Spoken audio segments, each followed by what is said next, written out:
Hello.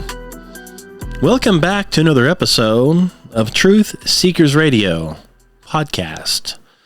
I'm your host, Dr. Kenny Williamson, and today what we're going to be talking about is, like you know, I get lots of questions, answers, emails, comments, that kind of stuff.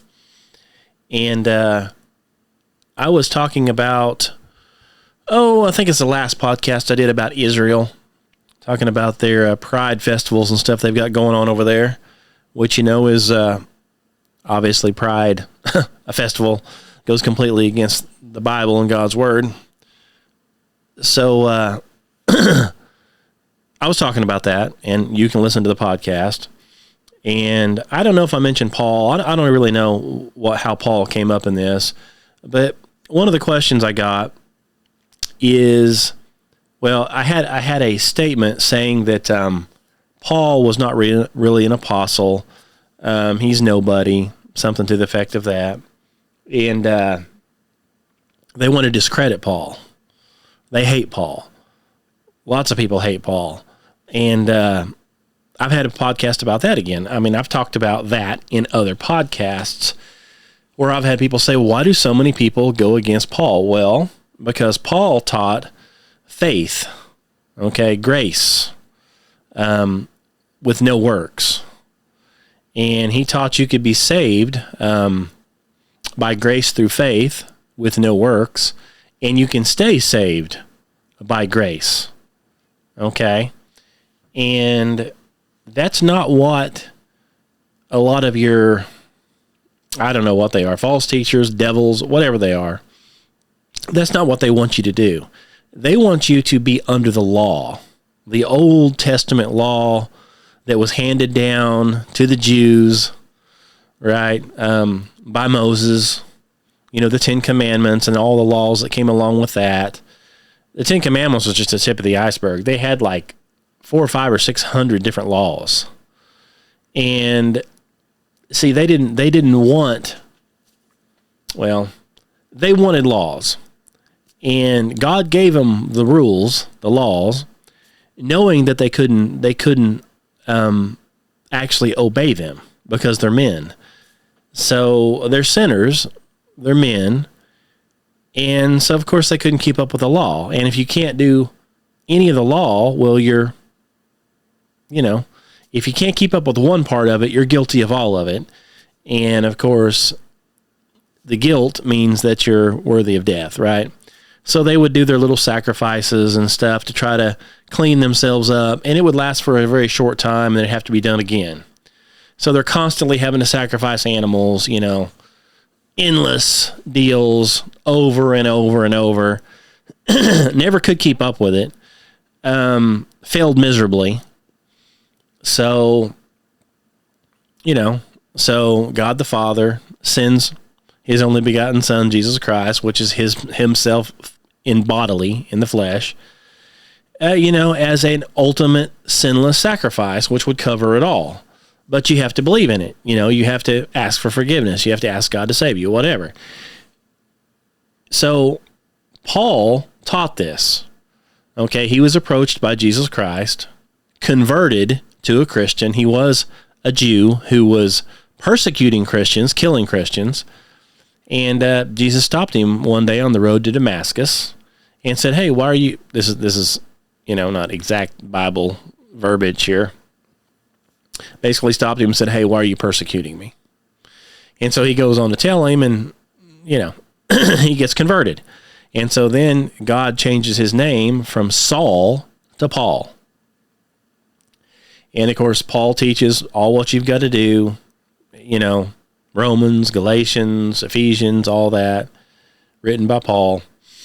So I've had people ask me before, they made the statements that people hate Paul. Well, that's because they want to get you back under those old laws, which you can't do. They couldn't do it. You can't do it. Okay? So in other words, if you rely on works, which is what the law is, you can't do this, you have to do this, you can't do this, you can't walk this many feet, you can't build a fire. I mean, it's all works. Knowing full well that you cannot, you can't do anything with it, so you could never abide by it.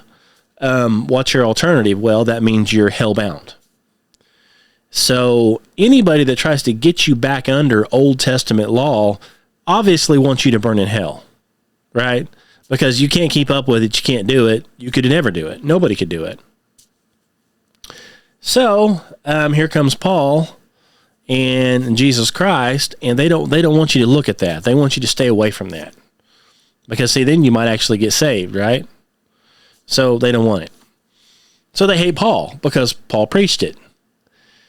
So what they do a lot is they go through Paul's stuff, and I had somebody do that, and they try to pick apart every single thing that he's ever done or said to try to prove it wrong, instead of reading the verses that tells you can't, Jesus came to fulfill the law, he's all that kind of stuff.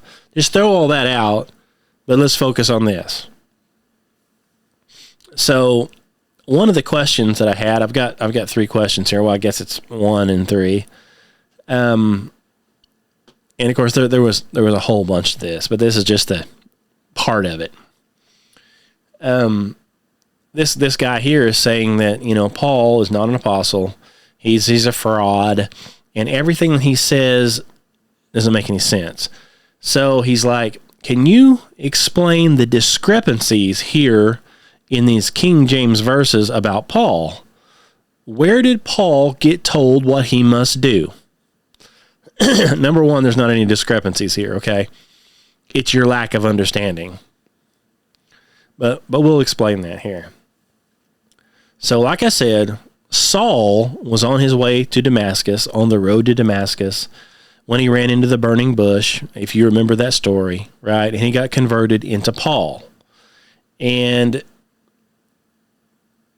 in this instance, somewhere, God basically tells him, here's what I want you to do. Okay, now this story is told 2 different times. Once it's told in Acts 9, verse 6, and the other it's told in Acts 26. Okay, well, why is that? Well, see, this guy here who wrote this, he doesn't understand this.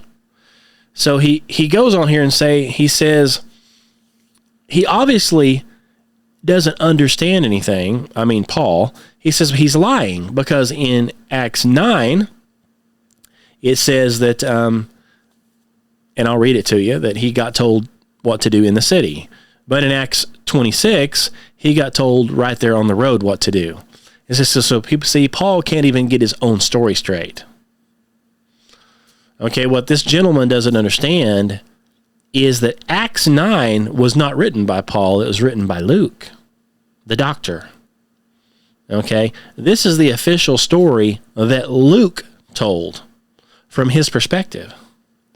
Now, when we get on into Acts 26, now it's Paul telling the story, but he's not telling it chronologically like, listen, this is exactly what happened at this moment, and the very next moment this happened. That's not what he's doing. He's recounting what happened to him on the road to Damascus, right? He's just recapping all this stuff, and the reason he's doing it is he's telling it to a king, and the king is called King Agrippa, if I'm saying the name right. And there's a reason that he was doing it. Let me read that to you. So what it was is, okay, Paul appeared before King Agrippa, and the reason for that is they were trying to bring formal charges against Paul. Okay, and they were going to take it to the main guy over there in Rome, the Roman somebody over there. So they had a new governor switch or something, and is Festus was his name. And so basically this Festus was using King Agrippa to help formulate charges against Paul. Why? Well, because Festus was a Roman and he didn't understand any Jewish religion, and King Agrippa did. So he was kind of like one of the guys that comes to the courtroom, the expert guy. So he's coming in to say, here's what Paul has done right or wrong based on these charges against him. So that's so King Agrippa asked Paul to retell his story, okay, in front of Festus, the governor, to find out if he's committed a crime or not. Because they're going to take it to Caesar. That's what it was. So basically, these Romans, before they could send Paul over to Caesar, they had to have some official charges filed, in other words. So they can't just send him up there willy-nilly. They've got to say, look, he's been accused of this, and they're going to say, well, is he guilty of it? Well, yes or no, based on what King Agrippa says, because he's an expert in Jewish stuff, because he's a Jew, right? Okay. So basically, Festus invites King Agrippa to interview Paul to clarify the situation of what's happened here. So this meeting that we're talking about here is Acts 26. That's what it's detailed in. Okay? So Paul uses this to share his conversion story that he has, and he also uses it to share the gospel. Okay, well, after he tells them this story, both King Agrippa and Festus, the Roman, they both came to the conclusion that Paul was, in fact, innocent and has done nothing wrong. Okay? But he still has to go to Caesar because they had already appealed to the Roman, and once this thing's been sent in, it's just like another government paperwork. You've already sent the paperwork in, so you got to go. But that's beside the fact. So, we back up to the question here, okay? And let me get my question pulled back up here. It is, can you explain the discrepancies here in these two verses? Okay, well, let's look up the verses real quick, just so we can, now that you know what's happened, let's look. So, Acts 9:6, the conversion of Saul, okay? He's talking to Jesus Christ. He's already getting stopped by the bush. Okay. And Acts 9:6 says, and he, this is Paul, and he, trembling and astonished, said, Lord, what wilt thou have me do? And the Lord said unto him, you see, it's talking in the third person here. The Lord said unto him, Paul, or Saul at this point, right? Arise and go into the city, and it shall be told what you must do.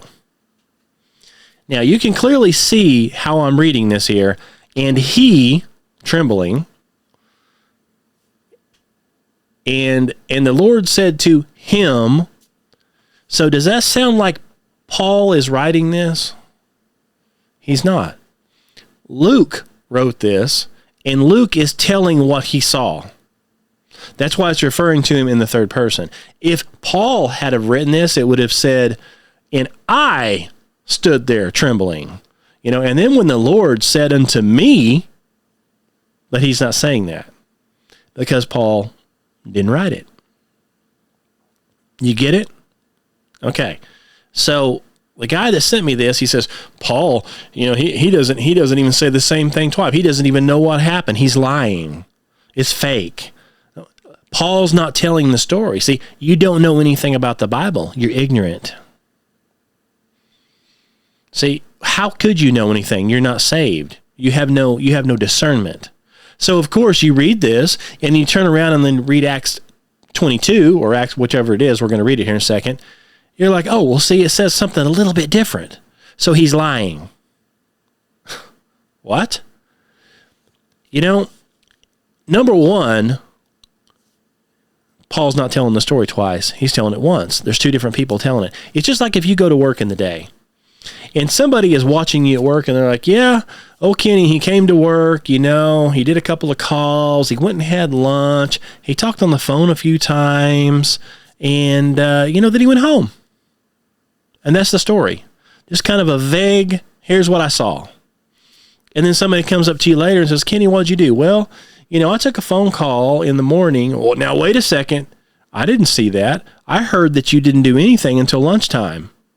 Well, no, I took 3 calls, and I did this, and I stopped and picked up some of this and did this.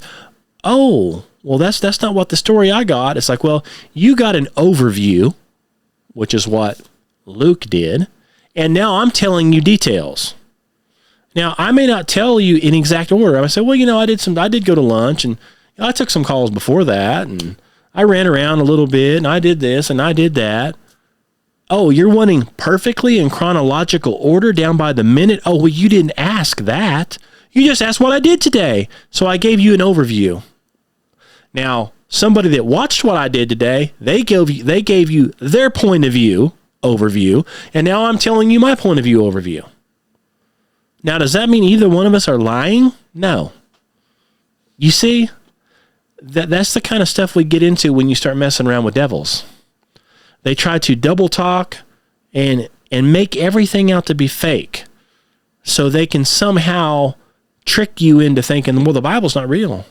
Paul's not real, so you don't have any salvation. You need to go back under the law. You see? So let's continue. So we switch over here to Acts 26, 16 through 18, which is the other one in discrepancy here. And this is Jesus Christ talking to Paul. And he says, no, I take that back. Paul is telling King Agrippa of his conversion.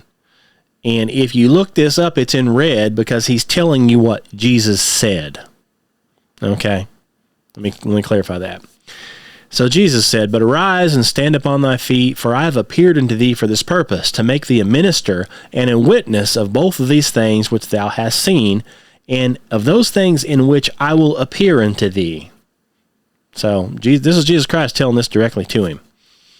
So, delivering thee from the people and from the Gentiles unto whom I will send thee, to open their eyes and to turn them from darkness to light and from the power of Satan to God, that they may receive forgiveness of sins and inheritance among them which are sanctified by faith that is in me.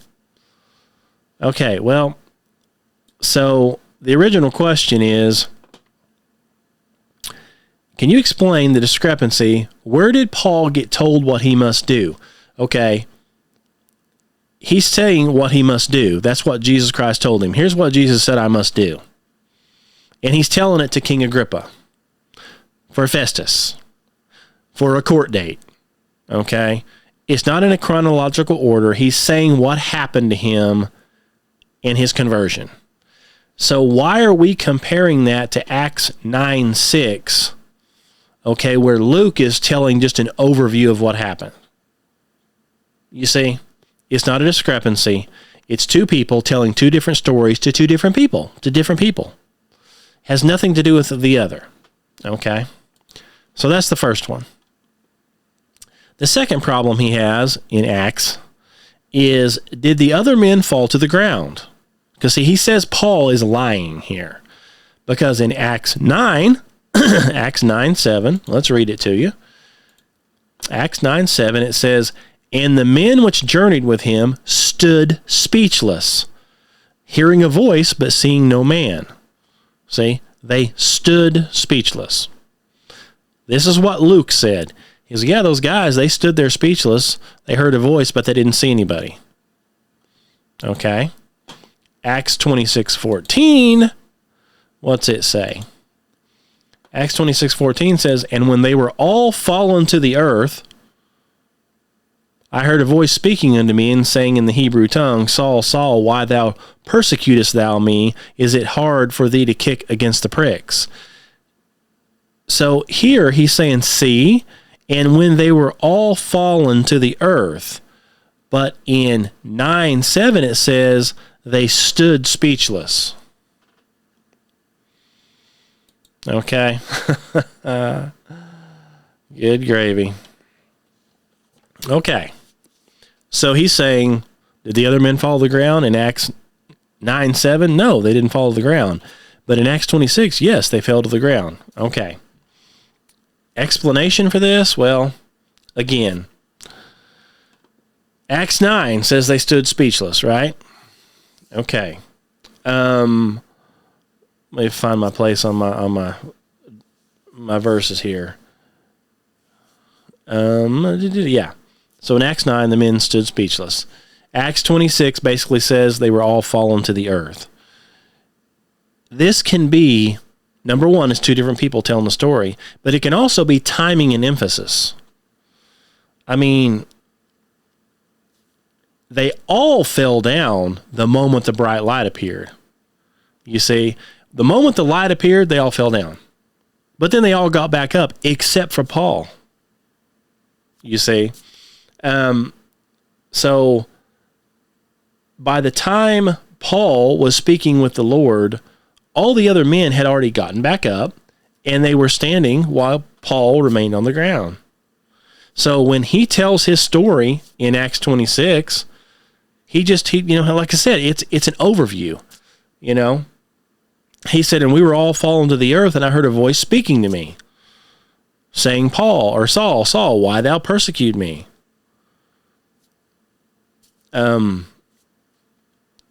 Where in verse 9, Acts 9, it says, and the men which journeyed with him stood speechless, hearing a voice. But the thing is, that's not Saul telling the story, or Paul telling the story. That's Luke. So Luke says, yeah, they heard a voice. They were all standing around speechless. They didn't know what to do. And he says, well, they all fell down, but then, but he doesn't say, well, they got right back up. He's just saying, well, everybody fell down, and I heard the voice.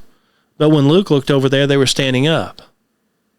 So they did fall down, but then they got back up. So who's lying? Nobody. It's the same story told from a different perspective, possibly a different time. If you're at work, again, you're at work and you're sitting in your chair doing your work, like this. And a guy walks by and he looks in your office and he sees you sitting in your chair. Well, then you get up and you're talking on the phone and you're standing there. And somebody walks by and they look in your office and you're standing there. Now, the one guy says, well, I saw Kenny, he was sitting in his chair. The other guy says, well, I saw Kenny, he was standing by his chair. Are they lying? No. They saw you at two different times, and they're two different people telling the story. And then they say, well, Kenny, what's your version? It's like, well, I was sitting down, but I was also standing up. Different times. You didn't ask me. So basically, if I was telling you the story and I wanted to highlight something, I may say, well, I was standing over by the bookcase and I saw this. It's like, oh, I thought you were sitting down. Well, I was. Well, I thought you were standing by the chair. Well, I was. But when I'm telling you the story, in my mind, I was over here by the bookcase, and that's the story I'm telling you. It's not a discrepancy. Two different people, two different perspectives, two different points of view, and two different times. Acts 9 is Luke's official story. That's the record. This is Paul stating his case to King Agrippa. And he's just overviewing of what's happened. Not in exact order. Why would you think it's an exact order? Okay. So that's the next one. Okay, what's the other one here? Okay. Oh, the other discrepancy here. By the way, he says, check out Paul's Damascus road conversion. He couldn't even get that story straight. Because he's comparing he's comparing Acts 9 to Acts 26. Okay. Two different people, two different things. And then on this one, he says, did the other man hear the voice? Yes, in Acts 9. No, in Acts 22. So see, Paul can't get his story right. Well, Acts 22, again, is Paul telling the story to somebody else, not even King Agrippa. Okay, so let's get to that real quick. Let me get back to Acts 9:7. And I've already read it once, but it says, and the men which journeyed with him stood speechless, hearing a voice, but seeing no man. So, they heard a voice, according to this, hearing a voice, but seeing no man. So did they hear a voice or did they not hear a voice? Well, let's go to the next one. All right. So Acts 22:9, Paul talking here, and he says, and they that were with me saw indeed the light, and were afraid, but they heard not the voice of him that spake to me. And then, of course, you've got it in 9:7. Well, if it's saying whatever work for me, 9:7. And they heard a voice, but seeing no man. So it's like, well, which did they do? Did they hear a voice or did they not hear a voice? Okay. Well, so we've jumped over from Acts 9 again, which is Luke. Luke is telling the story from his perspective. Now we're jumping over to Acts 22 and saying that Paul got it wrong again. Well, Paul is telling this story in Acts 22 to another group of people. Okay? So number one, but he's telling it to another group of people. And he says, they didn't hear it. But there's a difference between hearing a sound and understanding something. Okay? The Bible uses that kind of terminology all the time. And that distinction appears in other places in Scripture. For example, it says, he that hath ears to hear, let him hear. Well, we know they all have ears. So when you say, he that has ears, let him hear. Okay, that's one example of this. So obviously that means everyone that has ears and can hear sounds, it's meaning let him understand. So you can hear it, but do you understand it? So those that have ears, let him hear. In other words, let him understand. Okay? So, for example, here's another one. So in Acts 9:7, means the men heard the sound of a voice. They heard something. That's what Luke said. In Acts 22:9, when Paul was retelling this story, he said it means they didn't understand the message that was being spoken to Paul. So he's like, so they didn't hear it. They didn't hear the message. They heard something, but they didn't hear what I heard. Do you see? So that's not a lie. He's telling his version of it. Oh, they heard something. They heard a voice possibly, but they didn't hear what I heard. The message was specifically to him. Okay? And for example, we've got John 12:28 here, and they're talking about this different things, and it says, then came there a voice from heaven.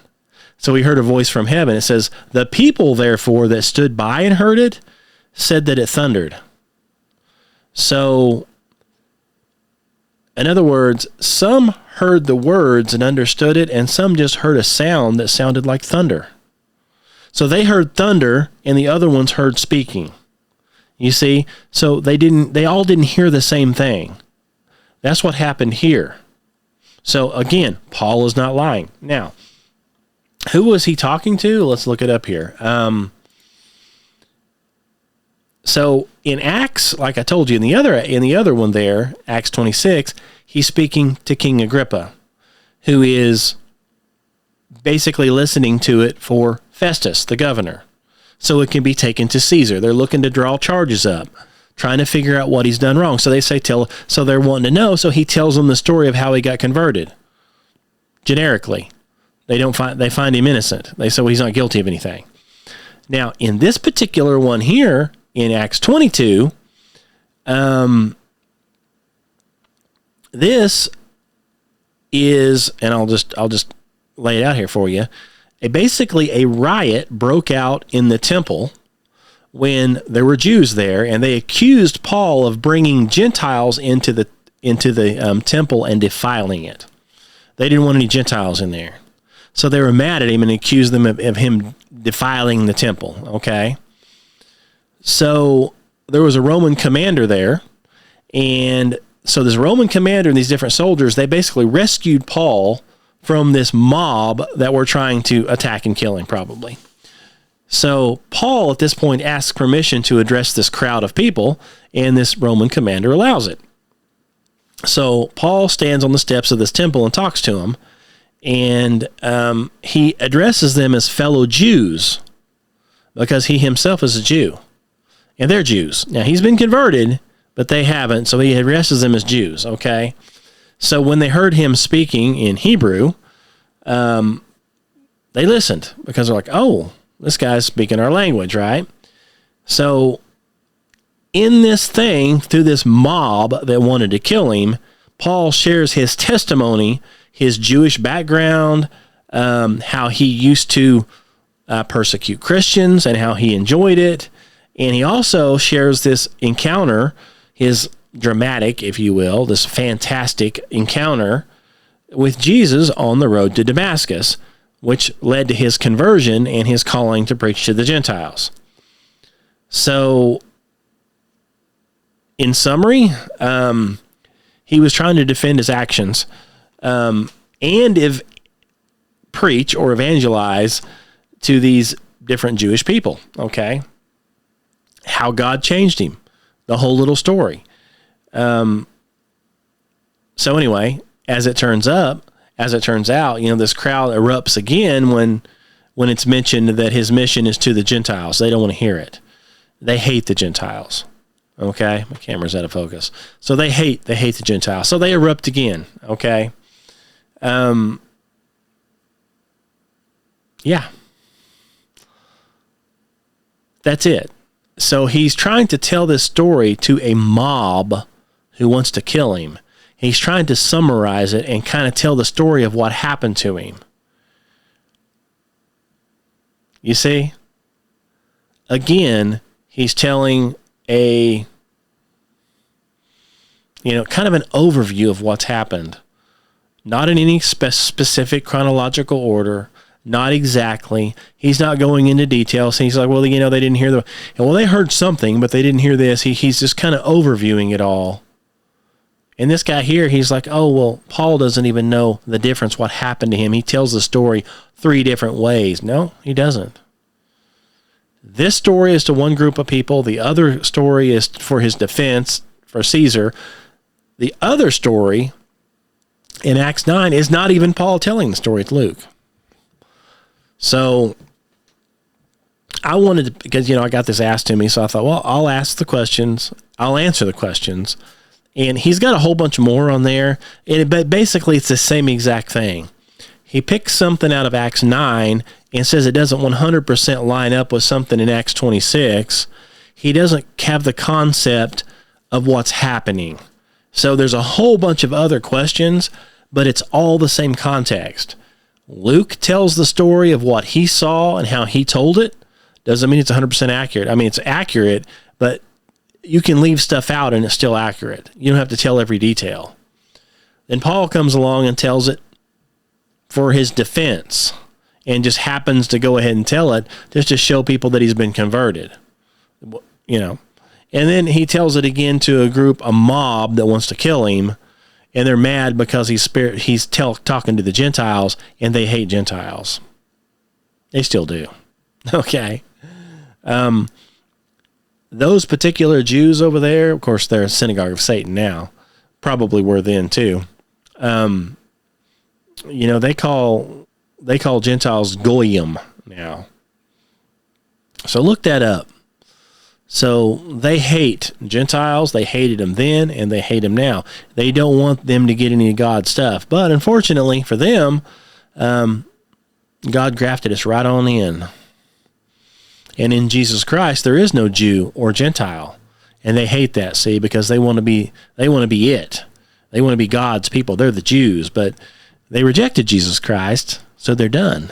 I mean, unless they come back, you know what I mean? So, but this is an example of, and this guy here, he put a lot of other stuff in there, but it had to do with, Paul being fake, and he's a fake this and that. So in other words, get back underneath the Jews. The Jews are all correct. Their Talmud and all that, that's all accurate, and I follow a guy who's a preacher, a born-again barbarian. He reads, he bought the Talmud, all of it, so he can go through it. And he pinpoints out in these books the filth and the stuff they do. And how, they can have little kids as wives. The list goes on and on and on. But from what I've read and seen, they consider the Goyim, which is us, Gentiles. Of course, we're not Gentiles anymore, but that's what we were then. We're Christians now. But they don't see that. They see us as, like cattle. Something that they can use for their ends, for their own means, right? And so that's what we have today in Synagogue of Satan.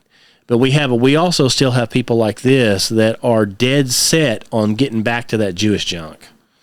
They want you under the law, they want you under works, something you can't do. If you fall for that and did never get saved, you're just going to burn in hell. Just like all of them are. If you deny Jesus Christ and don't accept his free gift, your alternative is hell. That's what the Bible teaches. Okay? And people, that's in the New Testament. Okay? But the Old Testament prophesied everything happened in the New Testament. It's all there. Okay? It's all like this. But, and I'm not saying I'm any smarter than this guy here, but but I am, right? I mean, he doesn't understand the Bible. He has no discernment. He can't properly divide the word of truth. He's clearly never studied it to show himself approved, rightly dividing the word of truth, because he doesn't even know that, the doctor wrote part of it and Paul wrote the other. Luke, and he don't get it.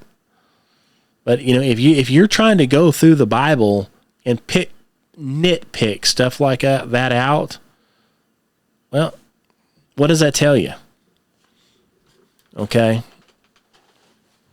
What you need to be doing is praying to God and asking for discernment so you can understand this. And then read it. Okay, and if you really want to know, ask some questions, and me or other people that are going to try to help you understand it. If I can even understand it, if I can't understand it, I'll ask somebody that does. But, ask. Don't immediately say it's not true because of this. What you're doing by doing that, immediately denying it and trying to find fault in it, that's called philosophy. That's what philosophers do. They're constantly searching, looking, trying to argue with it. That's why the Bible tells you to stay away from philosophy. It's not any good. You're questioning everything. Well, you can question things, of course, but when you start questioning God, dude, come on. Get real. Okay? And this, I understand. It's, some people, this is a hang-up. Okay? But people are looking. They're just searching for any little thing so they don't have to believe it. That way they can be their own God, right? They don't want the God of this book right here. They don't want that God. Do you think they want the God of this book telling them what they can and can't do? Oh, no. That's why over there in Israel, they're having Pride Land, okay? Because this Bible says pride is an abomination. So they do it. This book here, says that you're not supposed to be a sodomite. It's not natural. God doesn't like it. So that's what they do. Everything this book says, the devil does opposite. And I mean everything. If this book, which it does on page 1 in Genesis, if it tells you that there's a firmament, they say, no, there's not. If this book tells you that the earth is stationary, no, it's not. It's moving. This book tells you that God knows you. He knew people in the womb. He says, I know you. I knew you then. Knew everything. But that's what this book teaches. What's the world teach? Oh, well, you're nothing in the womb. You're just a clump of cells. You're nobody.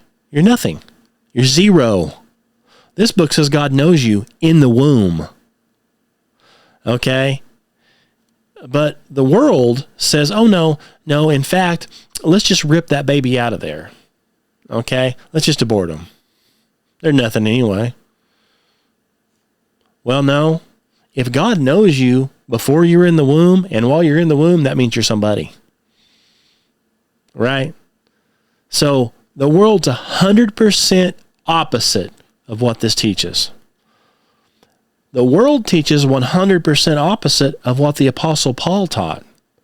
That's why the world hates the Apostle Paul. That's why the world hates Jesus Christ. That's why the world hates this book. Okay? And if you're a Christian, that's why you need to live by this book. This book tells you not to be a part of the world. Oh, you have to live in the world, but you're not to be a part of it. Right? So that goes deep. There's a whole lot entailed in that. So what do these guys like this want? They want you back under the law. They don't want you believing that book. Do it, do whatever you want. Go back to the Talmud where you can marry little kids and that kind of stuff. Oh, and if anybody goes against your religion, call them a goyim and, purposely do things to harm them. That's not what the Bible teaches, is it? No. So if you're going to sit here and try to nitpick that book, well, number one, you're not a Christian. Just forget it. Now, if you are a Christian and you want to learn more and you don't understand it, that's fine. Pray for discernment. I'm going to tell you right now, this book is designed by God for you to understand if he allows you to understand it. An unsaved person is never going to understand this. This is gibberish to him. It's gibberish. You cannot understand the things of God if you're not saved. It's not happening. Why would you? You see? That's why you don't understand that, like this story here is told from two different perspectives, from two different people, at two different times, possibly months, years apart. Who knows when? That's okay though. So you don't need to know that. You just want to find one discrepancy and try to claim the whole thing's fake. I had one guy, he did that. I was on a live with him on TikTok, and he said his whole entire reason for not believing the Bible, he said, I don't believe the Bible's fake. I said, really? Why is that? Well, because of one thing in there. The whole thing's fake. I said, really? What's that? He said, it says rabbits chew their cud. And I did a podcast on this. Rabbits don't chew their cud, so the Bible's a liar. Okay. If that's all you've got, based on your very limited intellect, based on what the world told you, well, hey, you're going to hell, buddy. Like a bullet. Okay, so just whenever the end is here for you, don't even bother holding your breath. Boom, you're going to be in hell. Over a rabbit and its cud. Hey, if that's what you want. But let me explain something to you real quick before you make that decision. Our world is opposite of the Bible, number one. Our scientists, majority of them, are all atheists, devils, and liars. They go against this book. The devil's running the world and all of them. 100% against the book. Now, just because a man, whoever he was, or a scientist, whoever he was, or some college, and by the way, these are all atheists and devil worshipers, majority of them, they may not be openly worshiping the devil, but they're serving the devil, whether they know it or not. They come in and they reclassify animals 300 years ago. And then, so you have somebody that knows nothing or is an atheist, comes in and reclassifies an animal that the Bible says is one thing, and now they say it's something else, but you go by what the man says now, and then call the Bible a liar. That's what you're doing. For example, rabbits chewing their cud. Well, because today, for an animal to be considered chewing its cud, it has to have so many stomachs, and it has to regurgitate it up into its mouth again, and then it chews it up again, and that's chewing the cud. That's the specification today. Because a rabbit technically doesn't do that, the Bible's a liar. No. A rabbit re-chews its food again, it just don't spit it up to do it. But it also keeps re-chewing certain parts of its food and does it again and again until it gets all the nutrients. Biblical days, they called that chewing its cud. Just because they don't do it today doesn't mean doesn't mean anything, right? Same as the Bible says all the animals in the ocean are fish. The sea is full of fish, right? Everybody knows what a fish is, right? But see, we come along 5,000 years later, 4,000 years later, and we have some bright scientist that's too stupid to wash his hands, but he says, hey, you know that dolphin that we purposely killed? Well, that thing has a blowhole on its head. That thing's breathing air. And so is that whale over there. That whale actually comes up and breathes air. But a shark doesn't, and a bass doesn't, and a crappie doesn't, and a squid doesn't. So let's see. Let's reclassify everything. And if it has a blowhole on its head and comes up and gets some air, that's not a fish. That's a mammal. Because it breathes air. So we're going to reclassify everything. So now if somebody says, well, the ocean's full of fish. Well, that's nothing but a lie. The ocean's full of mammals too. Well, just because you call it a mammal now doesn't mean God called it a mammal. You see, when God made it, he said if it's in the ocean, it's a fish. Now, just because you call it something different 4,000 years later doesn't mean he was a liar, does it? It just means you reclassified it as something different. Just like they're classifying people now by the color of their skin. They classify everything now, right? Before, it was just people. It was mankind. But now it's, oh, well, you're this, you're that, you're this, you're that, you're this, you're that. Everything has to be segregated out and, separated for different nefarious means, by the way. So that's what we have today. So just because you have something filthy and stupid today and it goes against what the Bible said doesn't mean that the Bible's wrong. Okay? Get that through your head. Now, the world we're living in today is what's backwards.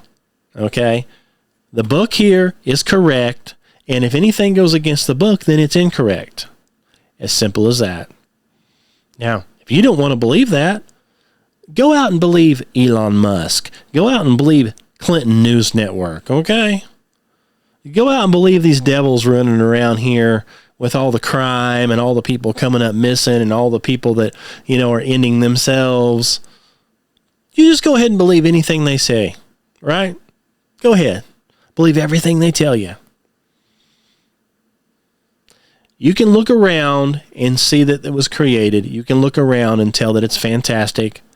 And according to the Bible, just by looking around and seeing creation itself, you will not have an excuse for creation. You'll be like, well, I've been looking. Well, you saw the creation. You see the trees. You see the animals.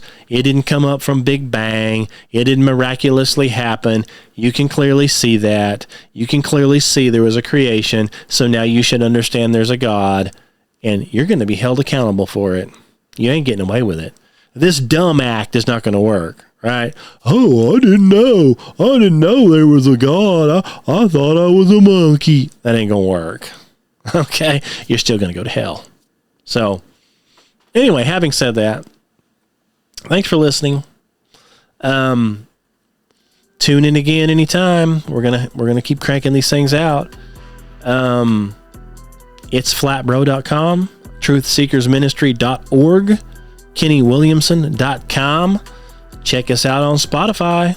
We got a lot of podcasts on there, on YouTube. I've got one on TikTok called Flat Earth Man. You can find me on there. Same deal.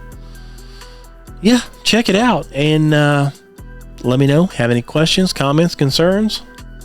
Just send them my way and we'll address them one at a time. So get saved before it's too late. End is near, guys, or could be. And of course, you don't know when your end's going to be. You're just one heartbeat away, right? One heartbeat away. So thanks for listening. And until we meet again, God bless you.